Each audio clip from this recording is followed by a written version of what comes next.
Welcome to another Funded Founder Fridays. This is our third episode. Today we'll be the title of our episode is Invest Like a VC. Say Yeah.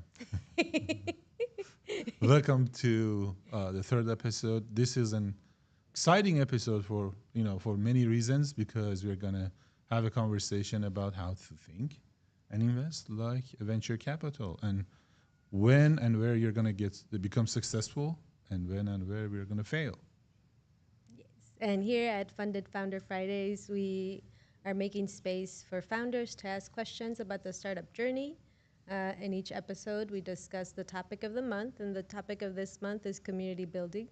And we talk about something that's relevant for startup founders. So today, we're talking about investing like a VC, or at least understanding the mindset of a VC when preparing for investment.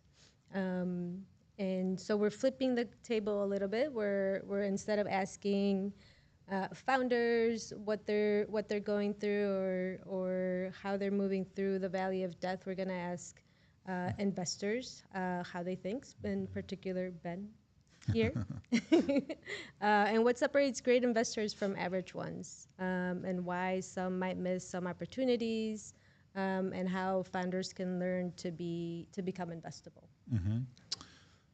So there's a difference. There's a big difference between institutional investors like VCs and individuals that they invest their own money. So if you want to think like a VC, you need to understand how VC operates. So the first thing, people sometimes mistake a VC with an angel investor. People think VC are investing their own money, which is not the case. VCs are firms and organizations that they have expert people in investment, in business, and in building relationships. They raise fund. They're like exactly the same as the startups. So they raise fund, but they raise big money. So they go and raise hundreds of millions of dollars, and then they invest those money in very high potential startups, with the hope of one of those, like two of those startups, become a unicorn, and then they get the big upside investing on those companies. So that's the difference. Like that's a main difference between being a VC firm, rather than being an individual angel investor. So if I'm a VC, because I'm doing institutional investment, I'm working with other people's money. Now I have this duty of taking care of other people's money. I need to do like due diligence. I need to make sure the money is invested in the companies that they have the highest potential. Everything for VC is number. They don't look at your passion. They don't look at your, idea. They don't look at your, how like this is the next big thing. Let's go. No, for VC, it's just all about numbers. Okay. VCs don't have any passion in. Some of them do, but most of them they first look at a business, not an idea. That's the biggest difference. There are VCs that they are interested in ideas. There are VCs that they are interested in early stage startups, but majority of VCs are looking at a business, looking at your historical tractions, looking at your projections, and they wanted to know why you're going to become that unicorn company. And for them, the return and the exit is the most important thing. So that's the difference. If you are a founder and you wanted to get a VC, you need to make sure you have a healthy exit strategy so you can give your VCs a good return. That's the biggest difference. I've seen like a lot of founders that they are like, oh, I just don't want to raise too much money. This company is going to be like a $10 million company. That's true. That's your passion. We understand that. But how do you return money to your VCs and they return money to their investors and the limited partner? We were going to talk about that later. If you're just $10 million, like if your goal is 10 million exit, how the VC is getting their money? Right. That's the difference. Right. Well, you said so many things all at once. Um, talk a little bit about what that actually looks like then. What specifically, so when we talk about investing like a VC, what does it, what kind of things are investors, like what are the signals that they're looking for in startups Sure. to know that that they are investable? So VCs are investing in companies. So people ask, what do you mean by investing in company? So basically, you need to be an organization. You need to show traction. So the signals. So if you are an early stage startup, the chance of finding an early stage VC that invests in early stage startup is very low. Most of them are investing in a company that they have an idea that now has became a product. The product became something that now have demand, and they have a product market fit. So most of VCs, they look for product market fit, and there is a revenue element in there. So if you want to think about VCs, you should, most of them, Series A VCs, most of them are fuel for you to grow. They don't pay you for your salary. They don't pay you to build the product. Again, most of them, Series A VCs. But they pay you to grow. Okay. Okay. And so what kind of metrics are they looking for before revenue even exists? Demand. If you ask me, demand. You can have the best innovative solution product out there. If no one wants that product, you're not going to generate any revenue. So Right. first, The product demand. market fit. Second, willingness to pay. So somebody should really want to pay for this product and the size of the market. Okay. Tell me a little bit about deal flows and how Sure, that plays into that's my favorite topic. into So investing like a VC. institutional investors and especially VCs, they create a process that they source startups. And you know, guys, just think about it. To a VC, startup is a deal. And that's one thing many people don't understand. So when VC is talking about like, yeah, let's just look at this deal, they mean let's look at this startup. So a deal flow is the process of sourcing, screening, performing due diligence, having conversation, looking at the opportunity, and then making an investment decision. It is a very defined process. And that's something that's written out. It's something that's communicated. It's something that how does a startup show that to the investor? Yeah, absolutely. So the deal flow starts with the outreach. Each VC has its own outreach.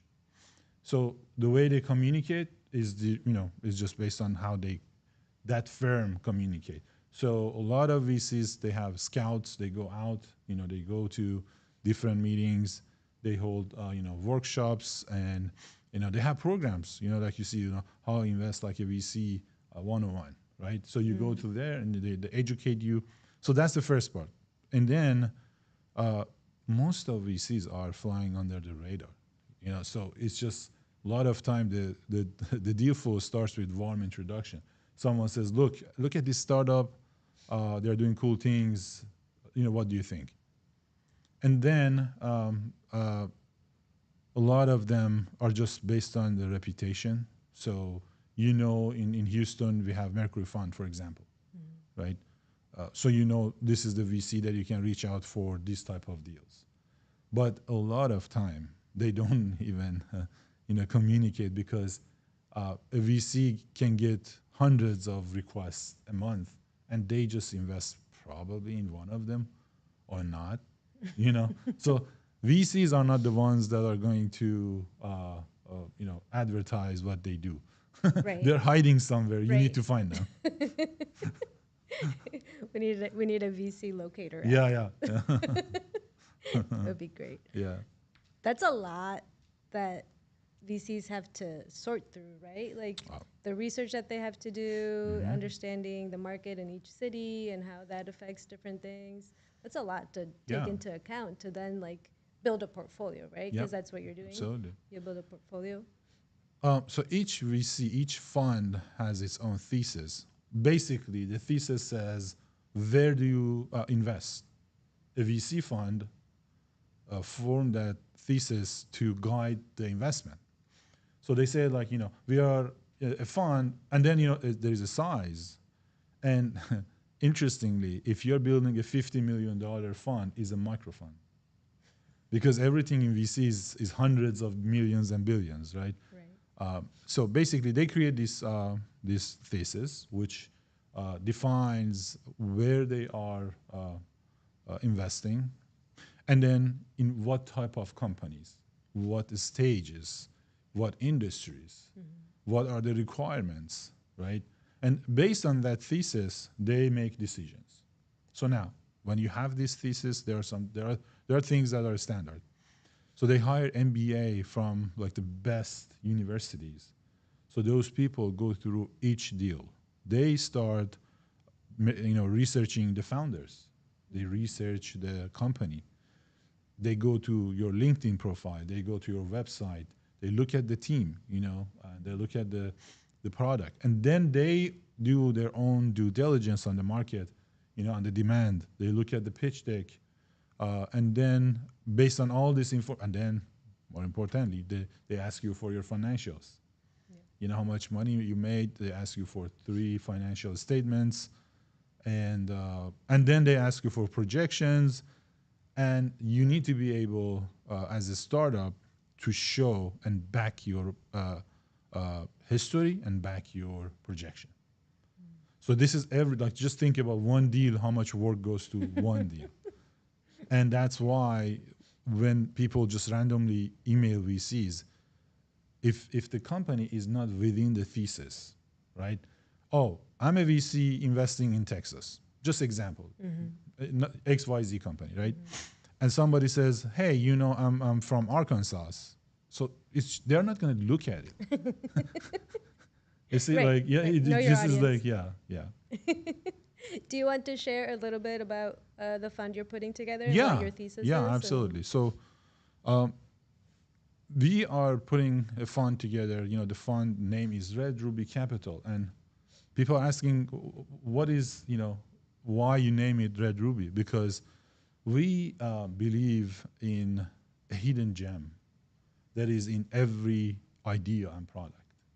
So basically, what we do, we have these conversations with startups, with founders, and we try to help them to find that gem and shape it to become a crown jewel. You know, Right. so but it's a lot of work. And our thesis is we are a humanity first fund, basically, which we wanted to build better future for our children and grandchildren, but at the same time we wanted to back companies that they are focusing on innovation and solving big and pressing problems. And I can guarantee you, there are many companies we have conversations, and a lot of them they are solving a big problem, but they don't know it. So like the idea, Right.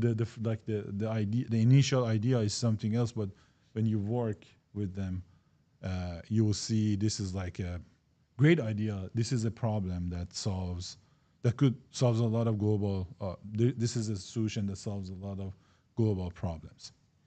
And another thing, we wanted to build a local investment, a local economy, that local people invest in local company that we can discuss, as we go. Yeah. Yeah. Well, thank you. Yeah, no, absolutely. And it's a good way, and because you're still thinking like a VC, right? When you're investing, but you're also able to bring that human factor and that social impact factor into what you're doing. So it's a good way, I think. I mean, just how you've written out your thesis and how you've shared it. It's a good way to bridge that Yeah. to continue to I mean, obviously, as a VC, as an investor, you have to continue to think like an investor, but at the same time, how can you make space for those companies that are really focused on making an impact socially, or maybe that are, like you were saying, that are making Right. an impact already, but don't know. Don't know. Right? They're solving a bigger problem. And like the social impact is one part of it, but it could be like a global impact, right? Uh, there are people, like there are many companies, we had a conversation with them, they are solving hunger problem, but they don't know it. Right. When you ask them, they're like, oh, we're building this, there is like this amazing startup, they're building vertical farming, which can solve multiple problems, which the biggest one is hunger.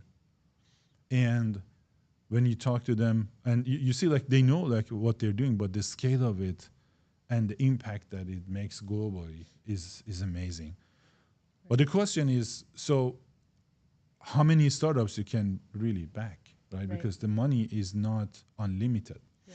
And that's where, we are building this relationship with other VCs, building the relationship with angel investors, building the relationships with family offices, with wealthy individuals that they really wanted to make a difference.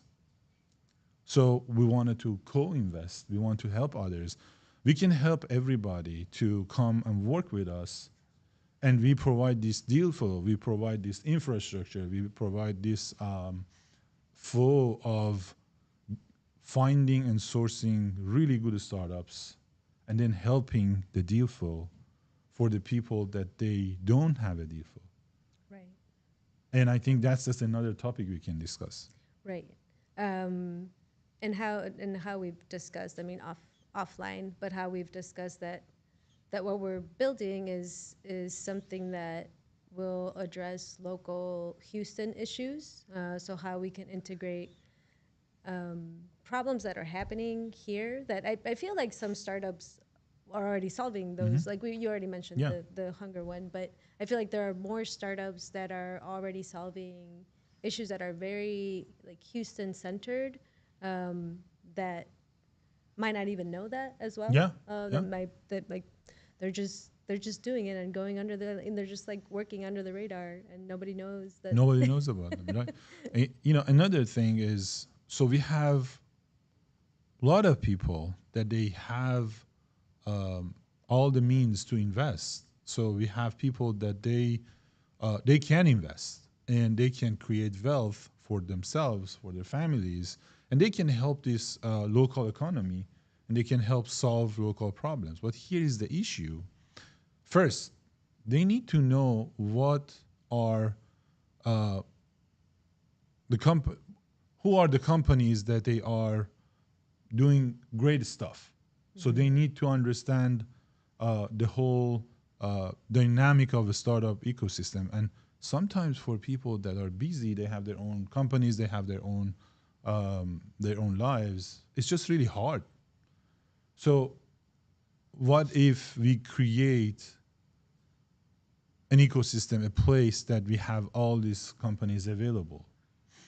And we do the monitoring, we do the due diligence, we do all this step-by-step processes that needs to be done to make sure this is a good company, this is investable, this is a good investment.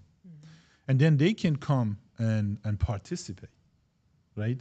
This is kind of like again, our theme for this month is building the community. Right. So if you look at Houston startup community, it's just my personal opinion. A lot of angel investors, a lot of wealthy individuals are left out because they don't really know. Like, it's just really hard for someone who's not, like, if I'm a real estate investor, I'm not a technical person. How do I know that this is a good opportunity to invest in this really crazy AI technology, right? We brought a group of really, really smart and bright people that they can go and look at those companies and they can recommend that these are the good companies. And then the wealthy people, the angel investors, people that are individual investing, they're investing their own money. That's the difference again. Right. They're investing their own money. and they don't have this deal flow, they don't have this process, they can join us. They can join this community, right? Again, it's The all about ecosystem. community. It's about ecosystem. We all are coming together, working as one to push our startup ecosystem forward. So there's kind of like preparation and growth for the startups, but also, I mean, we talked about training for the investors, accreditation, or what is it called? Yeah, When so you're there, like accredited you know, investor. you have two types of individual investors. So there are accredited investors and there are sophisticated investors. And so for like I'm not an attorney, a legal counsel, and we are not. So I Disclaimer. think So to understand all the requirements for being an accredited investor, you need to go and look at consult like an attorney, a legal counsel about what are the requirements to become an accredited investor. But there are income and asset requirements to become an accredited investor. But the question is, and it's just for more the people that they have a certain amount of assets and income. Right. And how about like other people? If I don't have those assets or minimum requirements, how can I become an investor? There is another way. So if you're working with a fund, if you're working with in an investment, maybe syndicate and real estate investors, they're very familiar with this concept. You can become a sophisticated investor, which a sophisticated investor is someone that is close to the deal, to the company, is engaged, understands the risk, and they put all these rules and regulations in place because of protection of people that they are investing. And let me just, I can provide more information about like why and how they came up with, like why they really put these rules and regulations in place. Right. Yeah, if we have any follow-up questions, we'll be here in person after. And we do have a Q&A session. We talked a little bit about, because we can keep talking about that forever. But we talked a little bit, you mentioned a little bit about how investors might miss specific startups or companies just because the startup isn't visible or the investors just don't know about them. There's other companies like including Airbnb, Uber, Canva, Coinbase, and others that were rejected by numerous investors also before becoming the leaders that they are now. Why would you say that happens, or what would you say are the biggest blind spots for investors besides just not knowing that these startups exist? A lot of time when you are a traditional investor, when you are an investor that has like a very certain thesis, you just invest in what you know. And just imagine Uber or Airbnb. They are companies that are new to the industry. Today, Uber became like a verb. Let's Uber, right?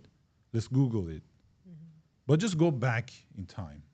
Just imagine it's like 20 years ago, right? There is no Uber. This concept didn't exist. So the biggest problem for the investors, that's again my opinion, they didn't see the vision. They didn't understand the potential of multi-sided platform, the value of the network effect, which one side of the platform will get excited about the other side, then the other side grow, and then this side gets excited about the other side. So you have like two sides. The more people in each side bring more people on the other side. Right. So to me, the biggest blind spot for investors at that point was not understanding the vision. Sometimes you don't understand the vision. Sometimes it's not very simple. It's not in your thesis. Right. Right. And because they send the pitch to a lot of investors, it doesn't mean that investor even look at it. Right. But now that brings the next point, which is how do you create a deal flow that you fully understand, is this a good deal or not? You don't auto reject. You know, Right. there are many VCs that just auto reject, you know. And especially now with AI, this is something, you know, people are creating AI bots and AI agents. Right. So AI agent look at the opportunity and say, is it a good opportunity? Is not. Going back to, Wow. you know, understanding the hidden gem within that idea. But a lot of them, they didn't see the vision because it was new. A lot of them, it was just auto reject, is not within our, you know, investment thesis. And a lot of them didn't, and some of them that were very successful are the VCs that are early adapters even in capital. Okay. Yeah, there's a lot to It's just, to yeah. consider. There's so Yeah, much to yeah. think through. This is kind of like, I just want It's hard to be yeah, a you know, VC. if, you know, I can, you know, we can go like very deep in technical stuff, Right. right? But then those are things that requires a lot of explanation from a business perspective, you know, financial perspective, the regulatory perspective. It's just a lot of things. We'll do office hours Right. for those Yeah, conversations. yeah, Stay Yeah. tuned for our office yeah, hours. yeah. Let's talk a little bit about the different types of investors. Sure. So let's see. There's friends and family, angel investors, syndicates, venture capital, corporate venture capital, family offices, strategic investors, private equity. Did I miss any? No, I think that's kind of like majority of them, right? Okay. So I just pulled like, I just want to give people because we wanted to make sure we have the right information, right? So basically, designed by the U.S. Security and Exchange Commission (SEC). So if you hear the word SEC, people talk about it like you know. Talk about it a lot in investment. That's the agency that is regulating investing in securities and investing in companies. So based on the design is by design. So an accredited investor is someone that the net worth exceeding $1 million and the income of people individually is more than 200K and jointly is more than 300K. So that's by definition. So why they do that? Because when you invest as an individual, you need to fully understand the risk. People often mistake investing in a startup with trading a stock. And you know, I was having a conversation with an attorney, an SEC attorney. He was explaining some people, they think, yeah, I can invest in this company $200,000 today, and then in 6 months, my son wanted to go to college, and I called the founder and said, look, you know, I'm sorry, you know, my son is going to college. I need that 200K. This is not start. This is not how the startup investment work. It's a long-term investment. You need to fully understand the risk of the investment. That gets us to the different types of investors, right? So friends and family, like when you start a company, basically you have an idea. That's all you have. Sometimes some founders put some money of their own pocket and they build like a prototype, something that present. And a lot of VCs, institutional investors, a lot of them, not the early stages, not the ones that are interested in the idea, like the traditional VCs, they are not really interested. So basically, if you go to anybody, people will ask you, do you have any traction? Do you have any income? Do you have any revenue? Friends and family, they believe in you, not even your idea. They believe in you. And they invest in you because they think you are a genius and you can get that money going, and they can get some return on it. But it gets really, really, really messy when people go to friends and family and say, look, I have this great idea. It's going to be like the next big thing. We're going to be billionaires and millionaires. and they promise something, and then the friends and family invest in that promise, and that thing goes down. Been there, done that. You know, and then you're gonna lose your friends, family. Thanksgiving It's gonna be awkward. is gonna, yeah, you know, it's gonna be messy, right?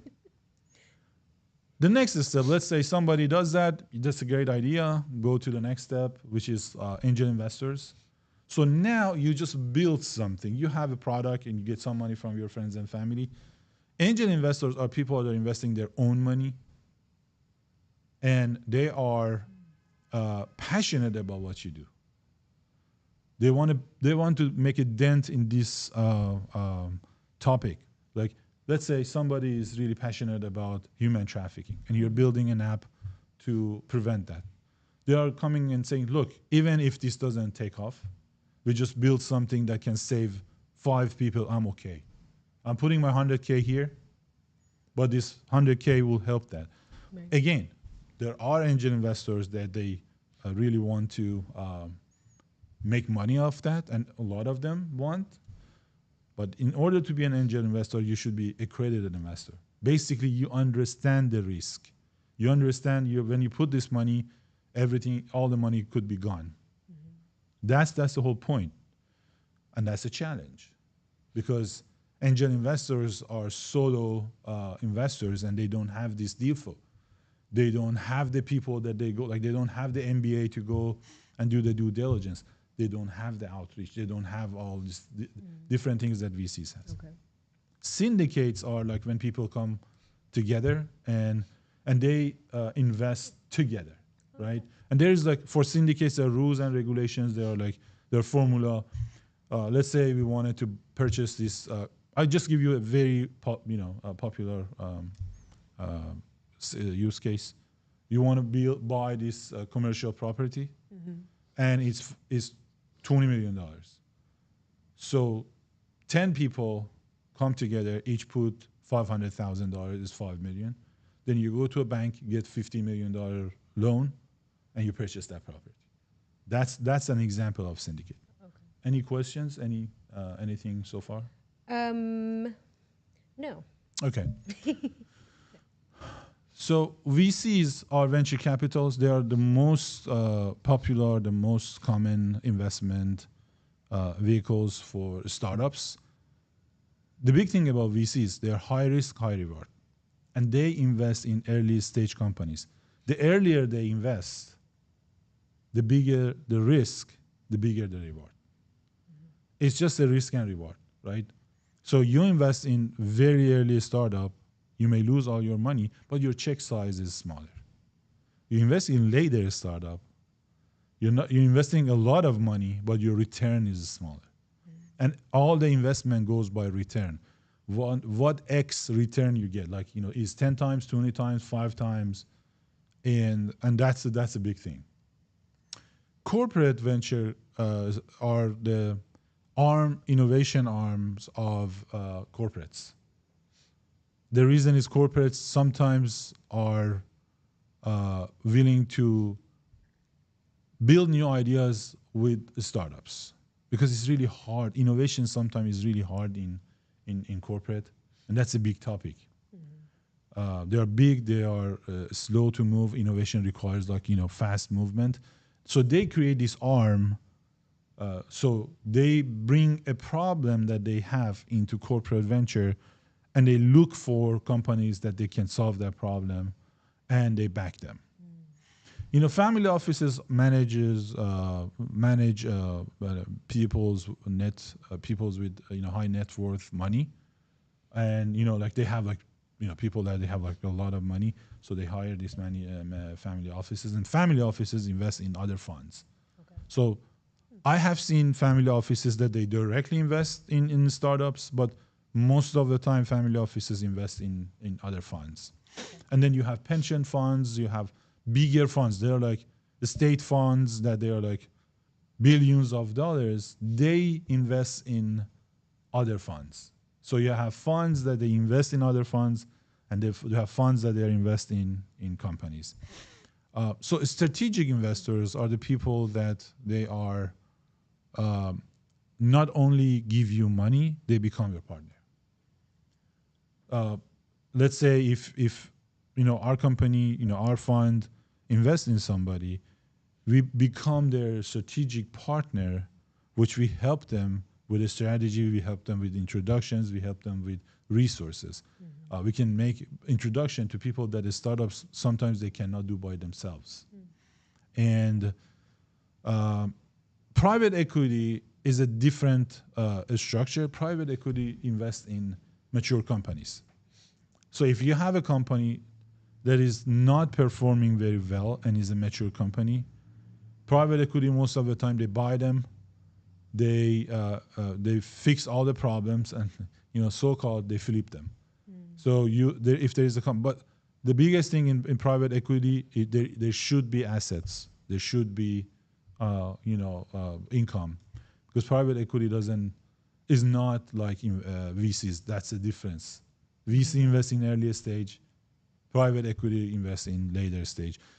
Again, there are cases that private equity invests in maybe earlier stage, VC invests in more mature company. That's kind of like the general understanding that is in the industry.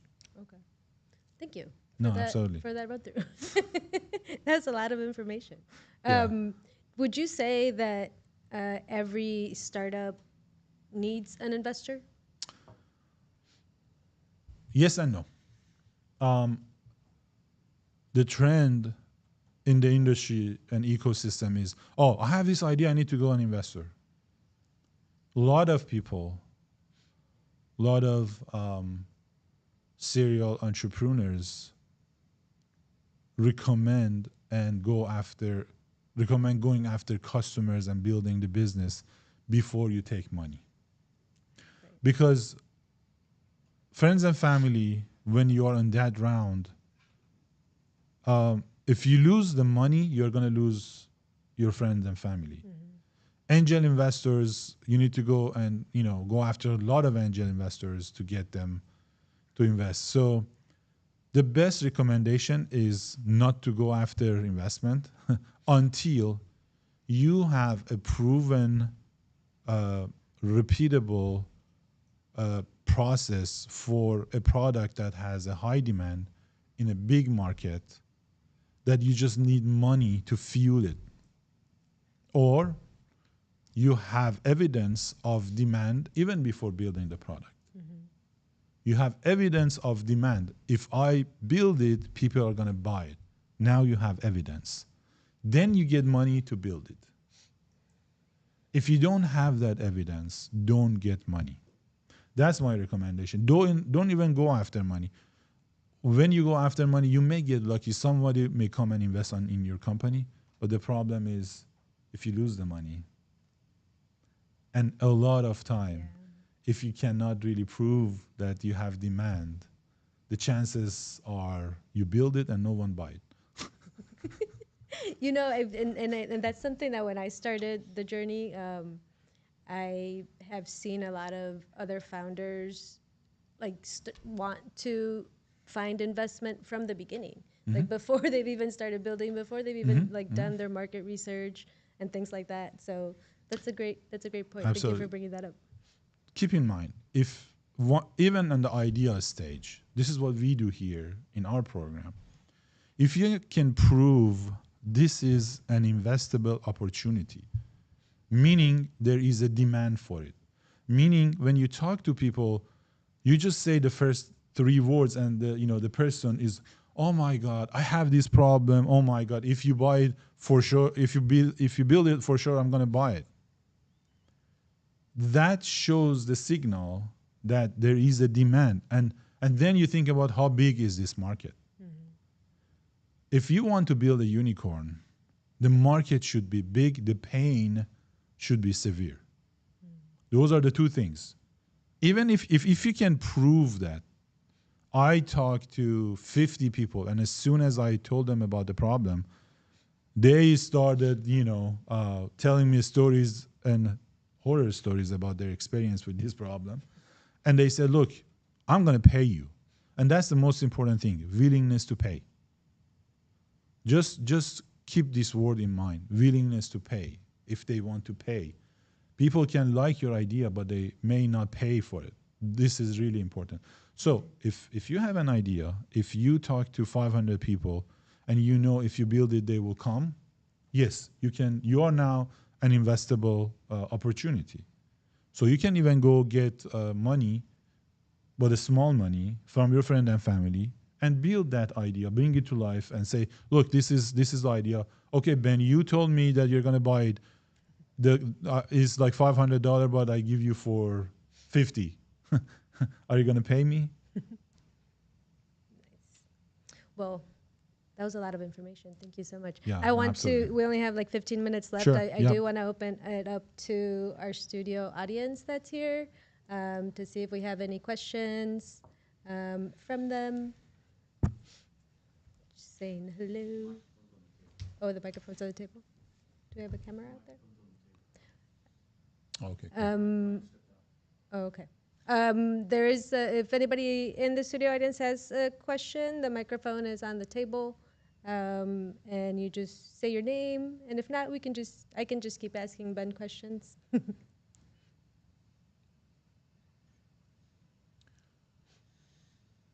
That's okay. Let's talk a little bit more about Noble Founder specifically, and how the noblefounder.com integrates a lot of what we've been talking about, and how Yeah. we are taking care. It is very founder centered, and we're also having a space for investors to learn, to come together, to people that are investors Yeah, that might not absolutely. know they are investors, and just how they can get Right, started, right, and the right. flywheel that we're developing with that. Yeah, absolutely. So the idea about Noble Founder is building a founder-centric ecosystem. And when ecosystem is a word that people have talked about it, for a long time. So it's just bringing all different companies, different sides of the startup ecosystem together, and helping founders become an investable opportunity and fund them. So let me explain just one thing about Noble Founder. Our program is designed to personalize the journey for the founders. So basically, when the founders come to us, we do assessments. Like, we understand where they are in the journey, and we put them at that point, and we create a personalized roadmap for them to get funded, to get traction, to build and go to the next milestone. So if you're coming, unlike any other program, which, this is like a set program. Oh, I'm going to go to acceleration, regardless of where I am in acceleration. Maybe I'm at the end of acceleration or at the beginning, right? So our program is not a set journey. We do the assessment, we get the startups where they are, and we provide everything that they need. The only thing startups need to do just to execute. So we sit, and more importantly, we're gonna have those conversations about the hidden gem, right? And what we're looking for people that they are coachable, they're open, they wanted to learn, and they wanted to pivot. Because if we see this opportunity, this huge opportunity that solves a big local and global problem, and we suggest, we think if you pivot, you can get a lot more bigger share of markets and even bigger share of global markets. Are you open to pivot? And sometimes they don't need to pivot. Sometimes the idea is good. We help them. So next thing that we provide funding, which a lot of programs, you just go to a program, and at the end of like 50 companies, one of them may get funding. That's the idea. And the flywheel is local. We want to local, everybody that can invest in a company, join us in investing in local companies that we monitor, we do the due diligence, we make sure there is a great opportunity here. We work with them, we build a personalized roadmap. We de-risk the investment, so You come in, you invest in that company. The company grows, generate money, generate jobs. Our kids can get a job in that company. And then the company make a lot and enough money that they can invest in the ecosystem. So that's a flywheel. We are lifting the economy together. Yeah. And again, really focusing on for Houston, by Houston. For Houston, by Houston. Yeah. TheNobleFounder.com is the Yes, website. TheNobleFounder.com. You can go there. NobleFounder.com. Yes, and then our program officially will start August 1st. So right now, if you go and you apply, you go to our contact us page, and then you just apply there. But when we get this officially roll out, then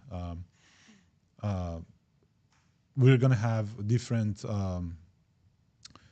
applications for different stages of startups in their journey. And then we'll have different types of events here at the Innovation Studio and the Innovation Hub at 801 Travis to continue to bring founders together and investors together, investors and founders together, and continue the conversation and continue to really expand on. I'm sure I have so many questions just on all the things that you were highlighting today. I wish I would have been taking notes. No, so we want to do something cool called founder and funder hangout. So basically companies that come here and we work with them and we know they are ready, and investors that we know they are ready to invest. When people hang out, we want both sides are ready, right? So the investors, coming with a check, and we have our own fund, so we are ready to invest. The investors are ready to invest, and the startups are ready to take investment. Nice. Okay, I'm gonna try one more time to see if there's any questions from the studio audience. We've got about 8 more minutes left. Anybody have a question for Ben or myself, or just want to say hi?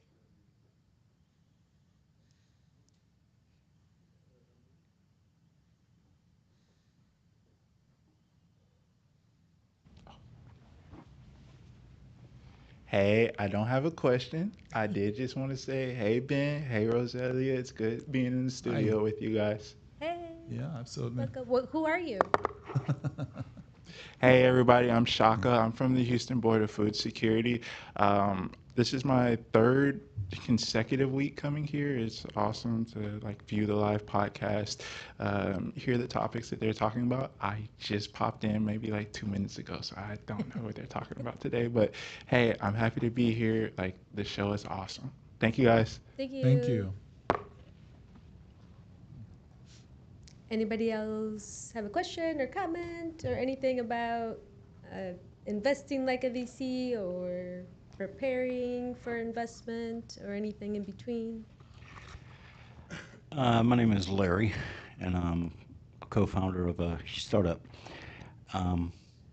Interested in the show basically for the information you guys provide. And a question that I would have is, how, as a founder, do we know, where can we determine the state of readiness we are to accept funding? That's a good question. Yeah, this is a great question. So the biggest thing in the startup journey is understanding where you are at this moment, fully understand where you are. Are you just having an idea? Are you building a product? Are you taking the product to the market? Are you commercializing that product? Are you scaling your business? That's the first step. Why? Because when you understand where you are, then you can determine who is the best investor for you. So that's the first step. Where you are in your journey, that's the first question you need to ask, right? So now, the second question is, if I get the money, what I'm going to do with this money? What is my next step, right? I have seen many, many companies, they got the money and they failed. Why? Because now you have the money, but you don't know what to do. What is next? There are lots of strategic questions that you need to ask. Should I go big? Should I go small? Should I go local? Should I go global? What are my next steps? So you need to know where you are. You need to know, we call it in investor terms, the use of funds. And now the next is what's going to happen if you lose that money? What's going to happen if there is a risk? What are the risks? Can you pivot? Are you ready for pivot? And there is a mental readiness for taking money, guys, because the day you take money, there is someone else sitting there, and now for the rest of your life, the money is gonna live with you, and if you lose it, the burden. Yeah, the responsibility, right, that you take on. It's just like every day, like if you lose money every morning, you wake up, you're like, damn, I lose that, investor money. So basically, three things: one, where you are in your journey, what is the use of the money, and what is your risk mitigation, and how you're gonna make sure that you return the money and you have a healthy exit strategy, because now you're responsible. You have a duty to your investors. And you shared like a sort of like a checklist Yes. offline with Yep. me, and we Yep. can share it with whoever's here. Yeah, absolutely. And there is a checklist, and we will share that checklist with you. We'll drop it in the after the show. We're going to drop it in the link. But there is a checklist for startup readiness for each stage. But I feel like even if you're just checking all the check boxes, there are these three major questions that you need to ask. And of course, you need to check all the boxes before go ask money. Yeah. Do you have another question? Roland Fru, you talked about the hidden gem, and she also mentioned opportunities like Uber and Canva that many investors turn down. What do you factor in when looking for that hidden gem as a VC, especially in an AI era? Yeah, thank you. The first thing we look for is the size of the opportunity. Like, can you solve a big problem? When I'm looking for a hidden gem, I look at the ideas, the solution, try to find a big problem that can be solved by this solution.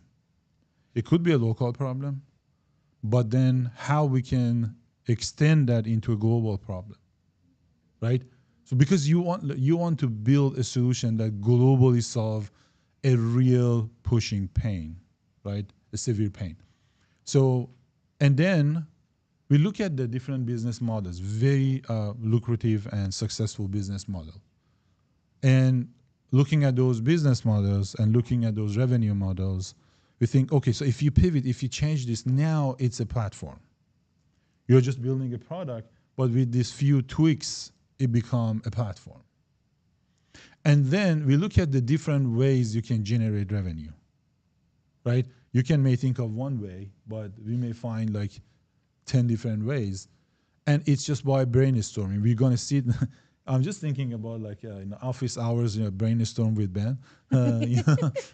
So we're going to have a conversation about like what are the other ways of making money? Because Uber, it was just a very luxury taxi service at the beginning. But then when they applied the platform methodology, which is a multi-sided marketplace, became Uber. Amazon, others, Jeff Bezos' flywheel is exactly what we talk about, network effects. So we have all these different business models, all these different things available that we look into your product and your idea, and we think about like how we can now extend and expand that into a bigger market, addressing a way bigger problem. Thank you. Yeah, absolutely. Do we have any more questions? We have time for one more, I think.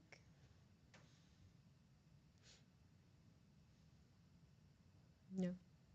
Quiet on the set.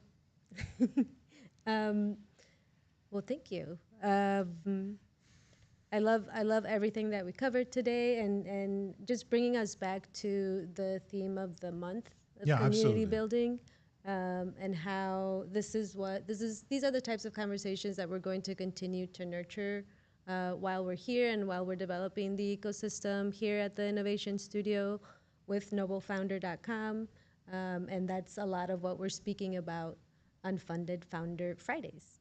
Do you want to say something just in closing? Yeah, absolutely. So our theme for this month was community, and that's the role of community in bringing everybody, investors, other stakeholders, government, corporate, universities, and founders in one place, preparing founders for success, not just necessarily fundraising. We want them to become successful. And that's the goal of Noble Founder, working with Innovation Studio, which is like a big part of it, and then Innovation Hub, and then Innovation Tower, Innovation and then District. Innovation District, right? But everything that we covered here, the VC is science, and there is a law is a big part of it. This is what I tell people. And again, disclaimer: everything that we covered today is just like a very, very high level. You may find use cases that are like very different than what we discussed. What we have discussed is just like common use cases in the VC and investment world. It's very, very more deeper legally and business wise. So if you want to learn more about it, we're going to have, we can introduce you to legal counsels that they can help you with all the legalities. It's very important. Again, when you're doing your fundraising, take it very seriously. When money get involved, it gets really, really dangerous. Sometimes people even get arrested if you don't do it right. So, consult with a legal expert and make right decisions. But we're here to help and introduce and support you. Yes. I think it's a great way to continue to talk about NobleFounder.com and what we'll be rolling out here in the coming months. We're just getting started, and it's super exciting. We just want to thank everybody that's here, present, our studio audience. Thank you for being here in person. It means a lot to us. To anybody listening online on Instagram or YouTube or our Creatopia page, thank you for listening. Thank you to our sponsors, 801 Travis and the Innovation Hub. And thank you, Ben, for joining me in this conversation. No, absolutely. Thank you. Really appreciate that.